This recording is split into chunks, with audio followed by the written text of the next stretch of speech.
क्या आपको पता है, हर समय, हर पल, हर घड़ी हमारे आसपास, हमारे इर्द गिर्द कुछ घटनाएं घटित होती रहती हैं जिन्हें हम देखते हैं पर देख के भी अनदेखा कर देते हैं, जिन्हें हम सुनते भी हैं पर सुन के अनसुना कर देते हैं। आज की कहानी कुछ ऐसी ही है। जी हाँ दोस्तों, मैं हूँ कल्पना और मैं बड़े ही दिल से स्वागत करती हूँ आप सभी का मेरे इस चैनल पर। तो आज की कहानी है एक चूहे की, जो एक कसाई के घर में बिल बना के रहता था। तो जब एक दिन कसाई के पति पत्नी घर को लौटे तो चूहे को लगा उनके बैग में कुछ खाने पीने का सामान होगा। इसीलिए चूहे ने छुप छुपा के देखने की कोशिश की कि उन्होंने बैग में क्या रखा है। उन लोगों ने जैसे ही बैग खोला, चूहे ने देखा उस बैग के अंदर एक चूहेदानी है। चूहा डर गया और वो पतली गली से निकल के कबूतर के पास चला गया, क्योंकि वो लोग कसाई थे तो उनके पास बहुत सारे जानवर थे। तो चूहा जब कबूतर के पास पहुंचा तो कहने लगा, भाई कबूतर, आज घर में चूहेदानी आई है, बड़ा खतरा मंडरा रहा है, कोई उपाय सोचो। कबूतर ने कहा, ओ चूहे, खतरा तुझ पर मंडरा रहा है, मुझ पर नहीं। चूहेदानी में तू पकड़ा जाने वाला है, मैं नहीं। इसीलिए उपाय भी तू ढूंढ, मैं क्यों ढूंढूं, जा यहाँ से। बेचारा चूहा निराश होके मुर्गे के पास गया।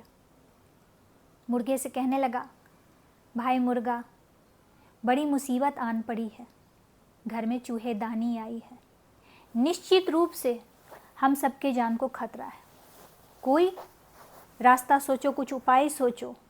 मुर्गे ने कहा, कैसी बात करता है, चूहेदानी आई है तो खतरा तुझे है, मुझे क्यों होने लगा खतरा। जा अपना रास्ता नाप, मेरा दिमाग मत खा। बेचारा चूहा वहाँ से भी परेशान होकर निकल गया और अब गया बकरे के पास।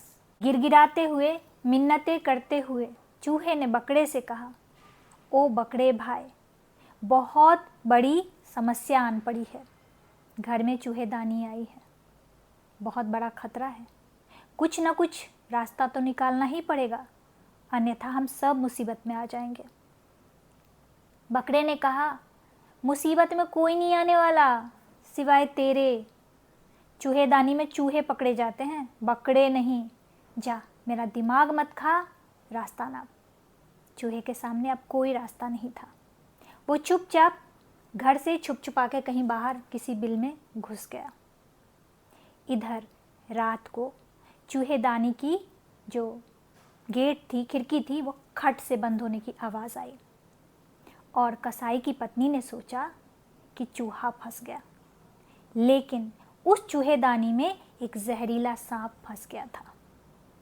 कसाई की पत्नी जब अंधेरे में चूहेदानी को उठा के बाहर रखने गई तो सांप ने उसे डस लिया। कसाई की पत्नी बेहोश हो गई। कसाई जब देखा कि पत्नी बेहोश हो गई है, सांप ने काट लिया है, तो तुरंत ही वो उसे हॉस्पिटल लेके गया। डॉक्टरों ने इलाज किया और कहने लगे, जल्द से जल्द इन्हें कबूतर का सूप पिलाओ। अब कसाई घर आया और फटाफट कबूतर को काट दिया, सूप बना के पत्नी को पिलाई। पत्नी की तबीयत थोड़ी ठीक होने लगी। अगले दिन भर भर के रिश्तेदार जो थे वो पत्नी को देखने आने लगे। इधर पत्नी बीमार, उधर घर में साग सब्जी दाल कुछ भी नहीं। अब कसाई बनाए तो क्या बनाए, उसने झटपट मुर्गे को काट दिया, चिकन बनाया और सारे रिश्तेदारों को खिला दिया। रिश्तेदार भी खुश होकर चले गए और कुछ दिनों में पत्नी भी खुश हो गई। तब उस कसाई ने सोचा कि इतने बड़े मुसीबत से हम निकले हैं, मेरी पत्नी के ऊपर इतना बड़ा ग्रह था, सब ठीक हो गया, क्यों ना बड़ा सा जश्न मनाया जाए, पार्टी दी जाए, परिवार को, नातेदार को बुलाया जाए। और उसने ऐसा ही किया और अब उसने खाने पर बकरे की बलि दे दी। और इधर दूर खड़ा चूहा सब कुछ देख रहा था और मन में सोच रहा था, काश उस वक्त इन तीनों ने मेरी मदद की होती तो आज इन तीनों की ये दुर्दशा न होती। जी हाँ दोस्तों, हम भी कुछ ऐसा ही कर रहे होते हैं।